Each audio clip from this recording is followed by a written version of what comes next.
Welcome to the SmartTechCheck Podcast, hosted by Mark Vina, your home for candid, insightful, and provocative conversations about the smart home automation, security, smartphones, PC and console gaming, and much more. Hello, everyone. My name is Mark Vina, host of the SmartTechCheck Podcast. Today is Friday, February 10th, 2023. Joining me for today's podcast are Stewart Wolpin, who scribes for Popular Mechanics, AARP, Techlicious, Investopedia, and other wonderful publications. Rob Pegoraro, who writes about tech developments at PC Mag, Fast Company, and other fine publications too. And John Quain, who writes for the New York Times, Smart Cities, and Tom's Guide, had another commitment. I think he's getting his GED. I'm sure he'll watch the podcast. He's on assignment. Very, very, very funny. So, guys, how are you doing? Good. Oh, pitchers and catchers in what, 5 days? I know. Yeah, right. You know what, Stuart? It's funny you say that because it happens to me every time after the Super Bowl is over. You know, especially if the Giants are in it, which hasn't happened in a long time. But when that's over, I go into a bit of a post, NFL season funk because I'm not a huge basketball player, a huge basketball fan. I'm certainly not a basketball player. You would have guessed. I'm not a hockey guy, and it's that dead period from mid-February until really, opening day. And because I love you, the three of us have talked about this before. I'm actually more passionate about baseball than I am about football. But football is wonderful because you can plan it, and it's only once a week and that kind of thing. But Stuart? I'll start with you. Do you suffer from that? I suffer from depression all winter long. I follow it because I'm a male who lives in America, so I'm sort of obligated to follow football. And I certainly watched LeBron James the other night, only because, again, I'm a male who lives in America. But this year is the World Baseball Classic, so there will be some actual really interesting games coming up instead of the normal spring training folderol. So I'm actually looking forward to the World Baseball Classic. I always find that a really interesting global competition. That should be a lot of fun. What about you, Rob? Do you get into that little funk that I talked about? Well, so being in DC, that's had me pretty much checked out of the NFL for a while because we have an owner so bad that other NFL owners are like, you're kind of gross. What kind of a person do you have to be for the NFL ruling class to be like, can you get out of here, please? So yeah, it's kind of an idle time for me. And soon it will be, actually, it's pretty warm outside right now. Opening day at Nats Park will be great. By the way, before we jump into the topics, if you get a chance, because both of you guys will enjoy this, there's I think it's on the History Channel. There's a wonderful 60 minutes show with Peyton Manning about the most iconic stadiums and the stories behind the stadiums, starting with the Astrodome, the Superdome, and the stories behind it and some of the more memorable moments. What did they pick for RFK? I don't think RFK was on the list. I don't think Shea Stadium was on the list. I don't think RFK was on the list, Or maybe the Polo Grounds actually should be on the list. Polo Grounds in Evansville. More peeling lead paint. There was an author that described the Polo Grounds because my father became a Yankee fan when I was born. I became a Yankee fan. He was a New York Giants fan, not football, New York baseball Giants. And he said when you went to the Polo Grounds, because the Giants were kind of a slap-happy team, and America's the most lovable team during that era, the 40s, 50s, and the 50s was obviously the Brooklyn Dodgers for a whole bunch of different reasons. But he said when you would go to the Polo Grounds, because it was a weird, that horseshoe shape, you could smell the crumpled cigars, the hot dogs that dry mustard that was probably had been rotting for like 10 years, but it was not a great place to see a game. The first date that my father took my mother on was to the Polo Grounds. Oh my God. Nice. Unbelievable. Yeah. Well, let's not talk about baseball forever because we could, but let's talk about our first topic here. Stuart, this is a topic that I think is real important. The salad days of the smartphone market, I think, are becoming pretty apparent. The fourth quarter was down about 18%. Year over year, down 11%. And I think the big question is, honestly, is is the market now finally becoming a commodity market? I mean, people have been talking about this forever. And I'll just say this in the context of, if you talk to Samsung, which I have, by the way, and if you talk to Apple, which I haven't had that conversation yet because they won't announce their new 15 until the September timeframe.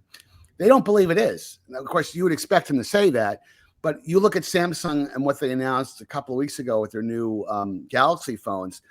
I mean, they're still hell-bent, as Apple is, on replacing cameras. And the functionality at the high end, and again, that doesn't appeal to 100% of the smartphone market. Those are premium products. There's rumors now that Apple's going to have some type of ultra, model later this year, which probably will be the way Apple operates, will probably be a $4,000 phone. But the technology in these phones at the high end, if you're a videographer or a photographer, are beyond belief. This whole computational photography thing. So I guess the question is it enough from keeping that market from morphing into a commodity market? So I'll let you jump into that, Stewart. I think it's already lapsed into commodity status. And I think one clue of that is that you're starting to see reports on the number of used phones being sold in the market.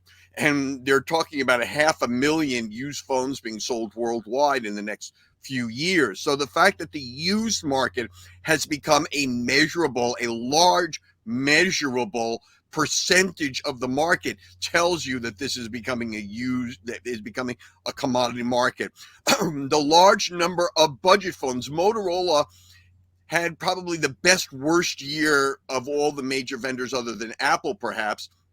Their annual sales only dropped about 1%, where the rest of the industry fell more than 10%, primarily because they've really gone full frame into sub $300 phones with 6.6-inch screens.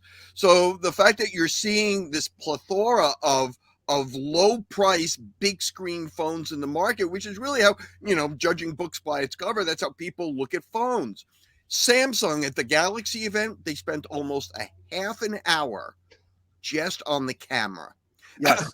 The camera market ain't that big. So people are not buying phones because they're getting a slightly better camera, the kind that filmmakers might use, which is what Samsung spent most of their time. Filmmakers are using them now. Ridley Scott. Yes, but they're not buying a billion phones. Yes. The biggest cell phone markets in the world are China, in which Apple been leading the market the last few quarters, and India, which just now started rolling out 5G networks. Those are the two biggest markets. These are not, and India is well known as a budget market. So the fact that quite frankly, Samsung's top line phones, if they sell 20 million units of the S23, that will be a good number for them. But it's not enough to tip the scales of the 1.2 billion phones that are being sold, most of which are low end. So I think the numbers that they took in Q4 this year, 18% year over year sales were down, is probably an anomaly, but it also probably indicates a less than optimistic trend, shall we say, going forward. There simply isn't any killer app or technology in the phone. Right. I don't know that AR or VR will do it. I don't know that foldables, until they get thinner and much cheaper, will make an impact on the market. And so until you get quantum computing and 6G or some other kind of function that really pulls the phone up to, gives it something new to do, like tablets, I think the smartphone has become a commodity market. If the market goes up this year at all, it'll be low single digits, and I doubt it'll even do that well. Well, but I want Rob, because you said something very interesting, and I want Rob to comment on this. I do personally believe that AR, VR, who knows what effect that's going to have on the smartphone market, because there are going to be different approaches to how you implement that into an ecosystem for some type of AR, VR play.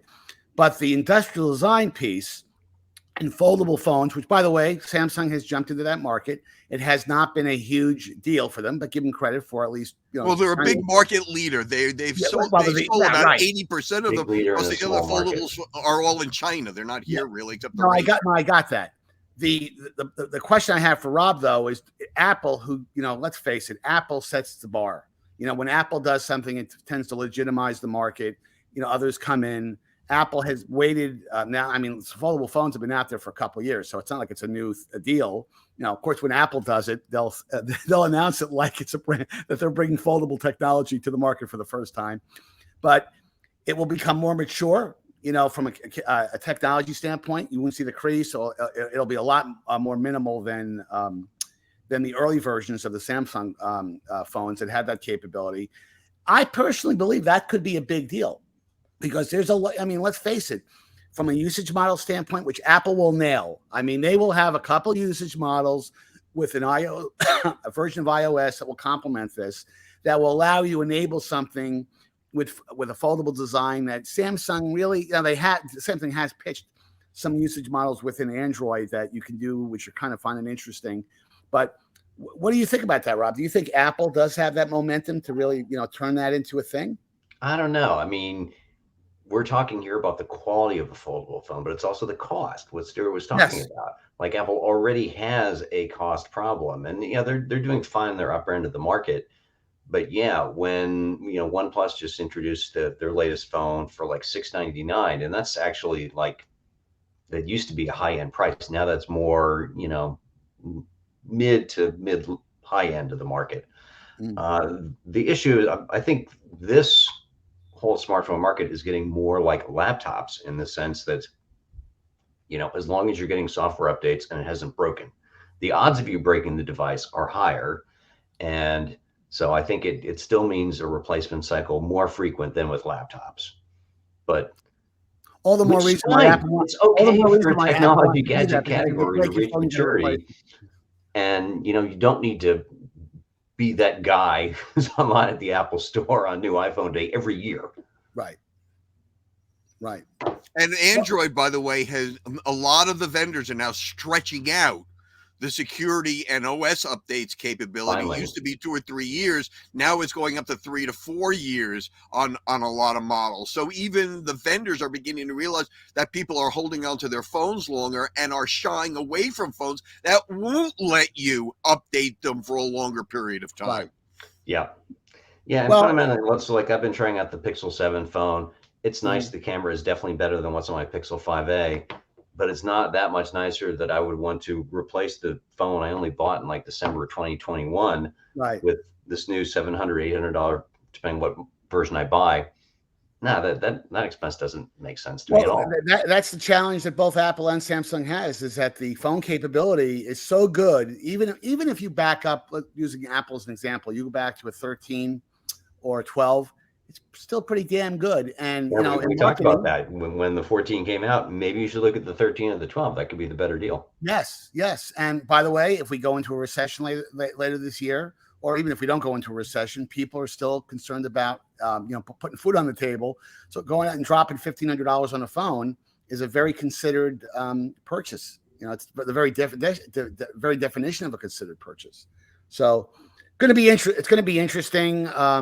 I just found the Samsung announcement incredibly interesting because I am a videographer myself, and I just think they're hell bent on replacing, not just say, hey, this is a great device to have in addition to a high-end DSLR camera for professional video production, but they're absolutely you heard Ridley Scott's, I think it was Ridley Scott, who said it during that interview, where what I love about what's so funny was when they were showing kind of the equipment, the behind the scenes equipment. All the gear was designed just to hold this really small piece of glass. And there was a couple of shots they showed. There was one director, I forget what his name was, who showed a shot. I couldn't get this shot. Korean director. That I couldn't get with a conventional DSLR. So it's interesting. It's just very interesting. Let us bring up the next topic here. And that is, this is going to be a hot one. Are tech companies trying to reduce their dependency on China? This whole China balloon incident You could talk about that forever. I certainly don't. I think if anything, that kind of accelerated. What if you make surveillance balloon equipment though? Then that China's a growth market. You want to be all in on that. Well, you know what I was afraid of? They made that reveal yesterday that some of the parts had English markings on it. I hope they don't have any made in Cupertino parts. That's all we need right now. That Apple was somehow playing a role. But that's a completely different discussion. But yeah, that last iPhone reveal where they were bragging, this camera works at 70,000 feet. I don't know why they made a point of talking about that. What's the use case? I just found out Gary Powers is rolling over in his grave. Yeah, Gary Powers. Did he spend 3 years in the gulag? He just didn't come back. They put him on a show trial. Oh yeah, they had to train him. And for those of you young enough not to know who Gary Powers is, look him up. Yes, absolutely. See, that's how old we are. As we know who Gary Powers is. Played by Lee Majors in a very popular movie, if I recall, about 30 years ago. Anyway, but what's your take on that, Rob? I mean, do you think?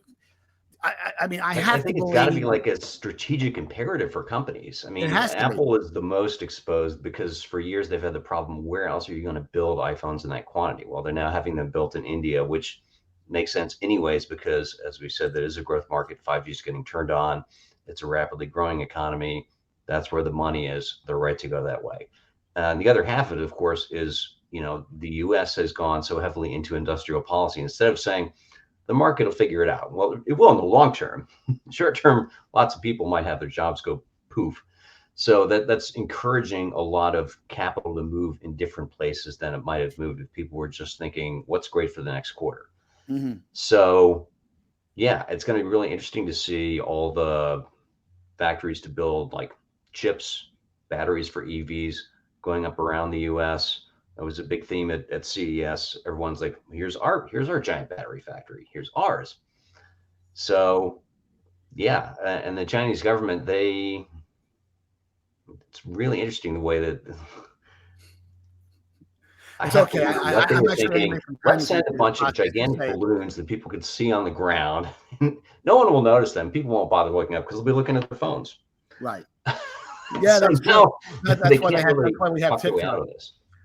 To shift away attention from looking in the sky and looking for surveillance weather balloons.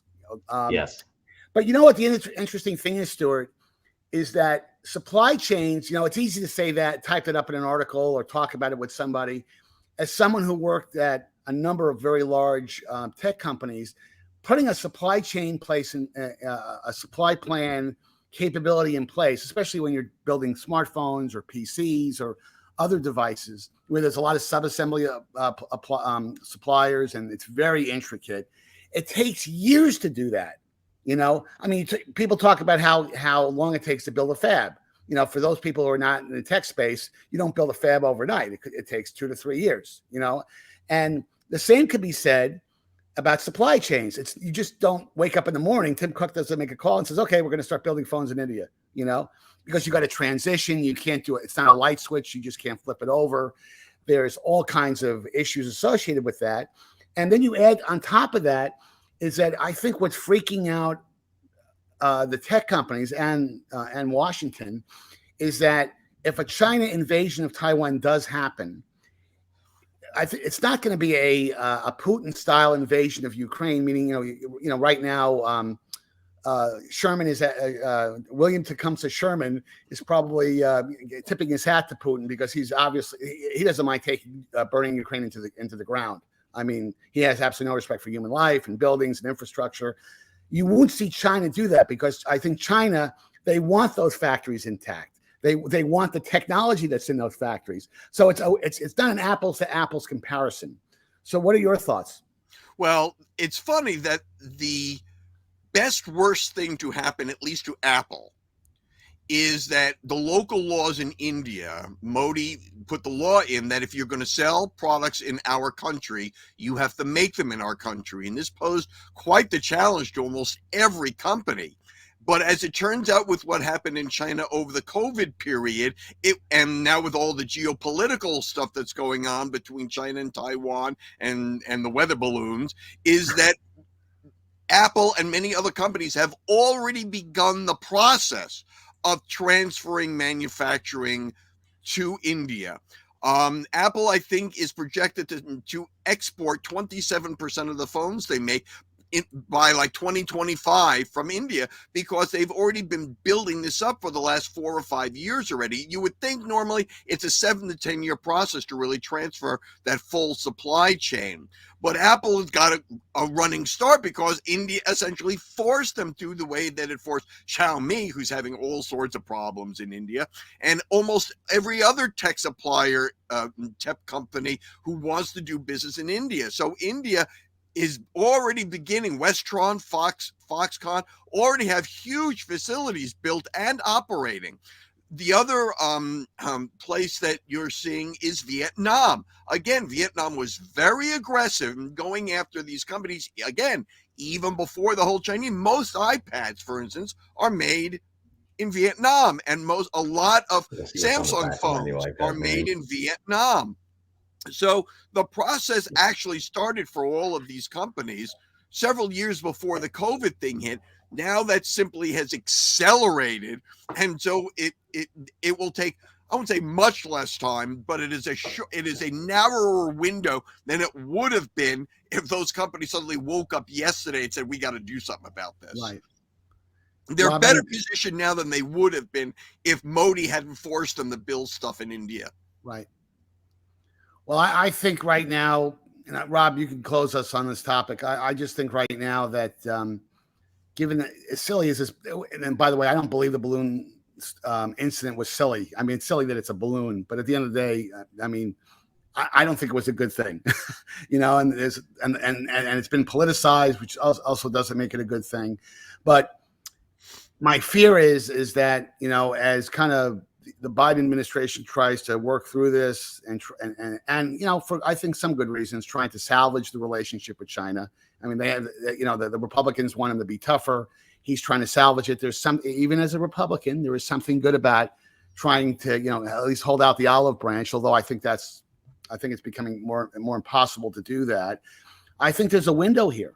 I think that if China does something, they're going to do it before a possible Republican president comes into office, because it'll be a different sheriff in town.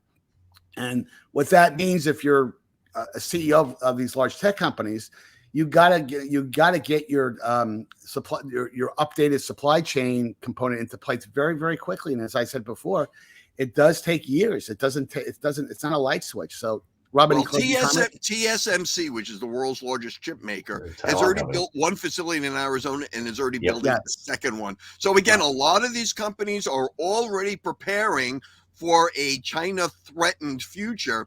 And the fact that China is even making any of these noises, just to me, is so stupid. I mean, you built your entire economy on this foreign commerce and this manufacturing, and all you're doing is ruining it with all this mishigas. No, I agree. Rob, any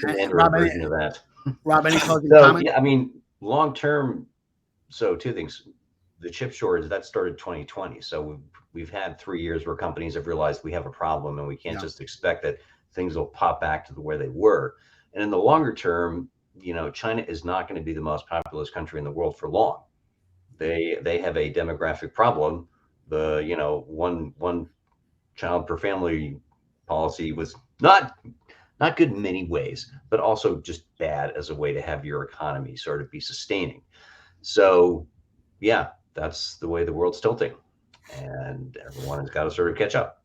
Well, at the same time, I am glad we have grown-ups at the State Department we should at least be on civil terms with the People's Republic of China, because it's a very large country, a huge chunk of the global economy. It's not going away anywhere, and still would like to sell our stuff there too. Well, I think there's going to be a more interesting reveal as they pull all these damage these parts they've retrieved after the takedown of the balloon. And I think we're going to find. Yeah. I mean, I don't want. We could ramble on this. Into only like 50 feet of water or whatever it is. No, the weather conditions are perfect now for retrieval. No, they're going to get almost 100% of the whole thing. But the thing I would just close on this is that it will be interesting to see what Western countries and possibly American countries were selling key components under the radar, certainly in violation of law, to countries like China and others, and that's been going on for years, by the way, because they didn't think they were going to get caught. So I think another shoe's going to drop on that, but that remains to be seen here. So let's go into our next topic, which is the Rob Pegoraro swamp topic of the week here. It's pretty, actually, this is actually a very important topic. You've got the DOJ lawsuit against Google over its display ad business. That's going to be interesting. There was that NTI report about mobile store apps that added some frivolity to the topic. There was some references to that, to one of the most riveting State of the Union addresses I've ever seen in my lifetime. Ha, ha, ha. And, this is kind of grouped under this umbrella of, Washington versus the tech space, and there is a bit of a confrontation, adversarial thing going on. So, Rob, let me get you to, because this is your baby. You're the swamp creature on the call. Let's swamp thing. So let's start with the Department of Justice lawsuit filed like 3 weeks ago, alleging serious antitrust violations in the way Google runs its display ad business. If you've been following the story, it should be familiar because we've seen a lot of this movie before in the lawsuit brought by a group of states led by Texas. There are many of the same allegations. The DOJ isn't poking at some of the same issues as the Texas lawsuit. It's sort of a subset of it. Seems to be pretty convincing. The filing, the complaint unpacks how Google has sort of, through acquisitions and then restrictive terms of business, even tweaking its own software and formats like the AMP mobile web page format, which apparently was just this big Trojan horse to get people further locked into their ad ecosystem, has made themselves into a situation where, there's a quote from a Google exec in the DOJ complaint saying it's as if Goldman owned the New York Stock Exchange, which, again, this is something states have been pursuing as well. I would say, in general, if both U.S. Attorney General Merrick Garland and Texas Attorney General Ken Paxton think you're guilty, you'd better lawyer up. So that, I think, is the most serious case. And I think it is a real problem. The fact that display ads, the whole ecosystem is so opaque, so much money doesn't get to publishers. It's a problem for people in my line of work because that's how the places we write for generally make their money still. Right. So yes, I'm following this with keen interest. And it didn't help, of course, the DOJ filed the lawsuit right, I think, the very same day my old shop, the Washington Post, was announcing another round of layoffs. Just great thematic timing. So step two, the NTIA mobile app store report, that was more like sort of if you hadn't been following that story for the last year, you'd find it convenient to have this 50 or so page distillation of what's going on. They did sort of call out some things where it is worse on Apple's side in the sense that if you want to ship a competing browser for iOS or iPadOS, you have to use WebKit, which I think is bad for the user. Number one, there's no feature competition. Number two, Apple is slower at patching security flaws than Google. Mm-hmm. When Chrome gets updated, you have that little button in the top right corner, update now, click it, 30 seconds later, you're done. When Apple patches a Safari bug, it is a full iOS update. Oh, it could be months. It could be months. 5 minutes. It's a terrible user experience. Right. So the remedies it advocates, I don't think are going to go anywhere, but in a sense, it doesn't matter because the European Union has already gone there with, I think it's the Digital Markets Act regulation that is going into effect soon, which is going to require Apple to allow alternate payment mechanisms in apps. It will require them to have some sort of way for people to install apps outside the App Store. There can be security measures. It's not a free-for-all. And in certain ways, this is something that is, I don't want to say Apple's the victim and then blame the victim, but you spend years and years trying to get 30 cents out of every dollar spent on your platform, no matter what, and make new rules to get 30 cents out of more and more dollars. You will attract the attention of regulators. What's the saying? Pigs get fat, hogs get slaughtered. And Google then has followed Apple and done many of the same exploitative practices. So they can't be super surprised that they're in this position.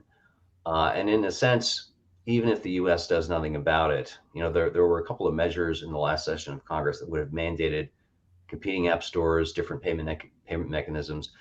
It doesn't matter so much if the EU, which is a giant market in its own right, says you have to have these openness measures to do business here at all. Right. And for that matter, India, I believe the court there just ruled that Google has to allow people to choose phone manufacturers to choose what parts of Android to ship on a phone. So it's another way to sort of wedge open the smartphone market, the mobile app market. Finally, State of the Union, aka President's Question Hour, really did remind me of like seeing debates in Parliament in the UK. Before you hit the State of the Union, I need to go get a bottle of scotch. You're my guest. So it was interesting. Too early out here in California.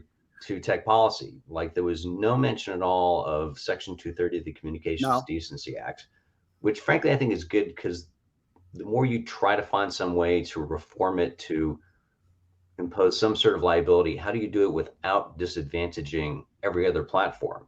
If you think the market just exists of Twitter and Facebook and YouTube, it's really easy to propose laws that will stick it to those people in Silicon Valley. But it's everyone else. It's Reddit. It's all the people setting up their own Mastodon server instances on the federated social web.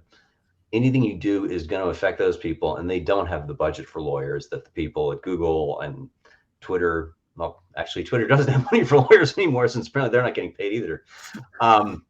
So he did give a plug for privacy legislation, and it seemed pretty closely to track with the major provisions in the one privacy bill that actually went anywhere, the American Data Privacy and Protection Act, ADPPA, which got out of committee in the House and then stalled, which seems like a good enough bill, I guess. There's lots of ways you could say it could be better. Well, are we going to pass something or nothing? Because if we pass nothing, then it's individual states, and then it's Brussels passing laws that we may or may not get some benefit out of. But overall, it was the total number of tech policy provisions in the speech you could fit into, with editing, a 280-character tweet.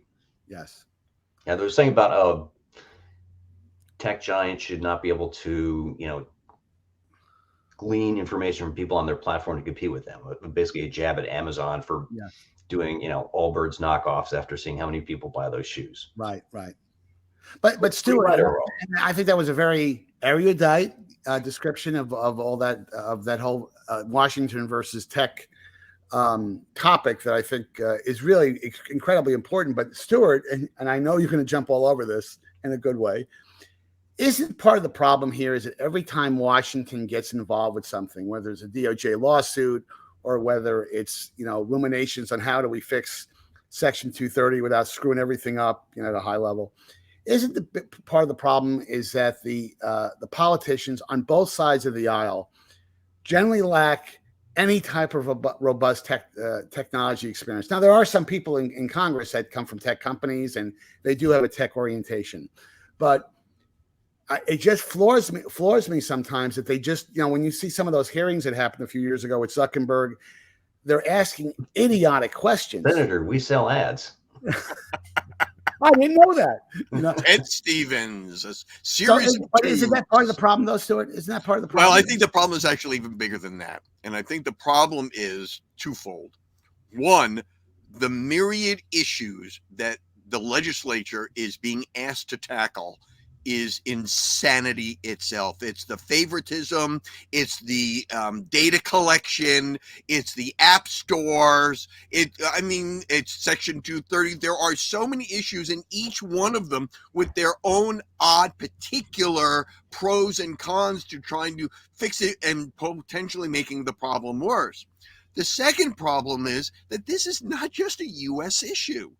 This is a global issue. Just look at what happened in the European Union when they clamped down on the data collection by forcing websites to ask you whether you wanted to accept cookies or not. And the way that that's been applied in the US has been so confusing and scattershot and intrusive. It has rendered it completely useless. Most of the default is go ahead and accept everything, and if you want to do anything other than that, you have to spend a half an hour clicking radio boxes. Right. So it's a complete and utter farce. And the fact that you have India making its own laws, Russia making its own laws, China making its own laws, the EU making its own laws, this all plays to big tech's benefit, because they can exploit one country by holding it hostage to a certain extent against another country. You have China forcing Apple to do certain things that they are able to do in the US and vice versa. So these companies are, legislatures and or governments around the world, and these companies are playing these games of whack-a-mole where they get one thing, one country gets one thing passed and a company changes it in another place. And it's just this rigmarole. To a certain extent, I think the only way this gets solved is, I won't say the UN necessarily. There has to be Please not bringing the international. There has to be some sort of an independent commission that looks at some of this and comes up with at least a list of recommendations that have some degree of uniformity that can be applied broadly, and the penalties for them also have to be global to a certain extent. It could be like Wilson's 14 points, or it doesn't have to be that extensive, but certain rights should be enumerated and global in order for individual constituencies to create sub-laws based upon a major set of principles. And some of those principles could simply be, you cannot take somebody's data without their permission. That would be the first thing that I would put on the list. That all data belongs to the individual. Any company that wants your data has to pay you for it, or something along. But there have to be some sort of universal rules of the road, because otherwise it's going to be this patchwork quilt of laws that often conflict with one another, that do more harm than good, and aren't universally applied. Well, President Wilson, thank you for that that reference. And I'm going to fire all the African Americans from the federal government at the same time. Yeah, or we'll show Birth of the Nation in the White House, but we'll put that aside for a second. But we're running out of time, and I want to get to our last topic. The only thing I would say, and I agree with you violently on this, Stewart, it would be wonderful to have the entire world come together and agree on a set of policies. But that Gene Roddenberry, Star Trek view of utopia, I would just be happy if the United States could get its act together. Because the United States, some agreement between the U.S. and Europe, like Russia and China, they're not too big on the whole individual rights thing. So let's not try to get too hung up over how they think. Yeah, so I would rein in our ambition a little bit, but I'd be very happy if we could get some consistency just in our country, and we could. Good luck with that. Well, we'll see. Let us hit our last topic here, and we only have a few minutes to talk about this. It's been in the news for the last couple of months. People have discovered ChatGPT. Google just released their competitor to ChatGPT. It's in beta format called Bard, which is interesting. I think they spent $300 million. I think that's the number that they touted earlier in the week, if I'm not mistaken, and some comical things happened with people who apparently did try to try out Bard. I've been playing with ChatGPT for the last month or so. I think it's amazing, from a technology standpoint. Still not perfect in a variety of different ways. It raises a whole host of issues in terms of not so much plagiarism, but I can't imagine it. I always look at, if I had these tools in college, when I was back in Boston College, I would have been a 4.0 student. And there's the flip side. Does that make life too easy? In the old days when we were in school, we actually had to go to a library, open up a physical book. You might not even be able to take the book out of the library and copy things. And the hard things was sitting down and, writing a couple thousand words for a paper and doing the real research. So, what's your thoughts, Rob, on the category? Have you played with ChatGPT? I assume you have. I have a little bit. I can definitely confirm that ChatGPT, if you need to sort of, it can do a strikingly realistic looking review of a glass of red wine. It's got all the descriptors down, so real good for your cocktail party banner that way. Mm-hmm. I've been following it. So one case I want to talk about, there's a really good site that covers Arlington County called Oral Now. And it's a small site. They don't have a newsroom of 50. They're not backed by a giant company. And so the guy who runs it is a real innovative type, and he talks about what works and what doesn't. And so he did a state of the site post in December where he said, we found that ChatGPT, if you ask it to summarize existing stuff, it will do that well. So they're using that to do this like daily digest that runs at the end of each day. Here are the big news items. The sort of writing that a lot of humans would be like, this is boring. I'm not doing anything new. ChatGPT doesn't have feelings. It doesn't resent being asked to do something beneath it. But for original writing, he said it doesn't work. It's not there yet. It's not worth it. On the contrary, we have the example of CNET, where the new corporate overlords, Red Ventures, apparently decided we can just have the software do the work. And what resulted, first of all, they didn't really disclose too obviously that some of the posts on the site were not written by any sort of carbon-based life form. Number two, the AI wound up doing a lot of plagiarizing and just getting stuff wrong. And that is a problem for the reader of CNET. It's a problem for CNET itself. I feel really bad for the actual humans who've been there doing good work all along. Right. And now every story they write, people are going to be like, did ChatGPT write that? Yes. Really? Well, and to your point, Rob, I think some people are misconstruing the usefulness of ChatGPT, because I think it can make an excellent supplement tool, to help you think about a few things and maybe come up with some content that might be compelling for you to rewrite or derive in some way. But it can become a replacement, and if a publication goes out and says we're going to fire our entire writing staff and just use people are thinking about it. There's enough jerk publishers in the world. I'm not putting it past, you've told me a lot about some of the publishers you work with, and I wouldn't put it past them to save a buck. But the real question is this really a healthy thing for people who are going to use it in a useful manner and not use it just to save? When I say not save time, I don't mean that, because saving time is not a bad thing, but to avoid work, the hard work of actually writing things. So, Stewart, what's your take on that? Well, the hard work of writing, quite frankly, when I started out as a freelance writer, I was thrilled that a FedEx opened across the street from me, because there was no internet for me to send stories to, much less research them. So technology is always going to aid research. Remember, people in the 19th century didn't have typewriters, so, papers had to be written along. So I don't think that's a big impact. The scary thing to me is every time I hear about these chatbots, all I springs into my head is Hal not opening the pod bay doors. And quite frankly, and the other thing that comes to my mind is the Lumiere brothers. When film first started in the 1890s, the technology was really raw and really shocked a lot of people. And there were a lot of predictions for what, a train will run you over if it's coming over in a film. This is really early in the chatbot era, and the processing technology that's involved in this, and same thing as in VR, is amazing as we perceive it to be, still in its formative stages. Remember, you've got quantum computing that's around the block. That will increase the computing power block, though. Well, again, it's around the block the way that talkies and color were for films throughout the 20th century. So this is a matter of technology simply becoming better and making these technologies a lot more, I don't say dangerous necessarily, but more difficult to cope with in the real world. Right. And so I think it behooves the industry now to take steps to make sure that any potential problems down the road where you have much more powerful processing and much smarter systems, because you have all this machine learning, these systems are going to learn, Skynet, anyone, is to build in right now strictures and constrictions, Asimov's 3 rules of robotics, some sort of digital watermarking that will make it apparent when something is real and something is not real. And that goes for deep fakes also.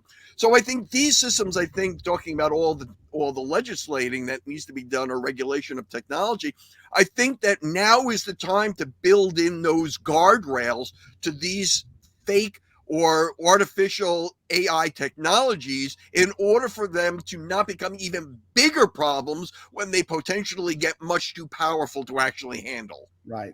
And Rob, there's already calls. I think that I read an article the other day. It was either a Google exec or an ex-Google exec calling for, before this thing gets out of the box, it becomes really pervasive, that there has to be government regulation. And honestly, because I was interviewed about that exact topic about a week ago. And, my view on that is that I just feel that anytime the government gets involved in regulation on something that's kind of, and that has the potential to really become a big thing, it suboptimizes the impact. I mean, the good thing about Section 230, just to use that as an example, is that it really did unleash the potential of the internet from a productivity standpoint. Now, you could argue that we didn't revisit it, we let it get out of control. That's a different discussion. But it was actually a brilliant move when you consider that. And I would like to see I would like to see AI take off in a variety of different ways that are helpful. But is there a lesson to be learned here? Or do we, hey, we know this is going to become a big deal. Let's get good old Washington involved and start passing laws. So, Rob, I'll just let you close out on this, which we're gonna revisit this topic again later. I think for anyone who is looking to, have an AI generate content or answer people's questions, no surprises. Don't pass something off as being the work of a human when in fact code generated it. Because number one, if you want this thing to get better, people need to know that they've been served up something that was generated by an automated process, so that they're not just thinking, oh, well, somebody didn't sleep too well last night, so the copy is sloppy and has mistakes. But lots of companies are just going to take that shortcut and not bother telling people, or think, well, it's in our terms of service document, 32 paragraphs down. Why didn't you read it? Actually, that's a great use case for ChatGPT. Summarize the important points of this terms of service document. Tell me what I actually need to worry about in the 6,000 word iTunes user agreement, where John Oliver famously said they could put Mein Kampf in there. People would be like, agree. That's true. We're going to talk about this again because, I think it's a fascinating. They're fascinating tools. I think we're in the early days. I think Google has a lot of work to do. We don't have enough time now to talk about Google's, offer with Bard, but based on some of I haven't used it yet, but based on some of the articles I've read, it's got a lot of work to do. But anyway, guys, listen, thanks for your time. I really, really do appreciate it getting on the call today. For our viewing and listening audience, thanks for making the SmartTechCheck podcast part of your day or commute. Please make sure that you hit the like and subscribe buttons at the end of today's podcast, or use these on-screen QR codes to connect with me. You can also follow me on Twitter at Mark Vina Tech Guy. And until next time, have a great week. And thanks, guys. And go Eagles. I'll just say that because I'm going to put some money down on them. Thanks, guys.